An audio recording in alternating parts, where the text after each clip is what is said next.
welcome to me. Today I'll show you how to make pipe cleaner dolls.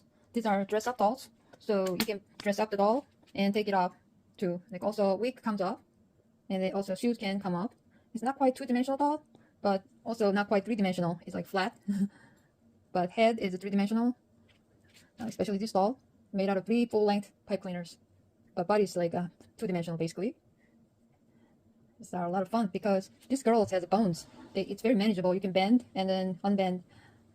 You know, they stay. Sometimes they can stand on their own with a magnet, like that. Put the magnet with these sticks. Okay, let's get started. So today we're gonna make a smaller version. We need a 2 full-length, 30-centimeter pipe cleaners. You can use any color for the body. It's up to you. Today I'm gonna make a blue, light blue. 2 blue pipe cleaners, and then you find the middle, and then you cross it over, and then you twist it twice. So top part is going to be arm, and the bottom is going to be the leg. So you fold it like that to make sure they are the same length, and then you twist each side, 1, 2, and this side also 1, 2. Doesn't matter how many times you twist, and then make a leg and the foot. You fold the bottom like that, and then bend it, or so it looks like this from the side, so they can wear shoe slippers, and then knee.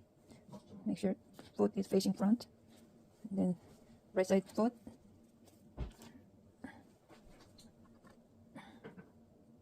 and then knee one. The foot is facing right side, front, so this is the front side of the body.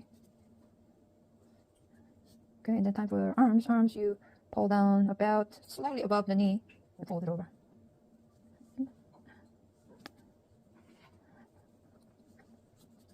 And then make a hand about 1 centimeter, and then elbow, and then shoulder. And the right side, hand, elbow, shoulder, and then head and neck. The head, you roll very tightly, and then the other side, roll very tightly. Okay. Okay, that's all. The doll is finished.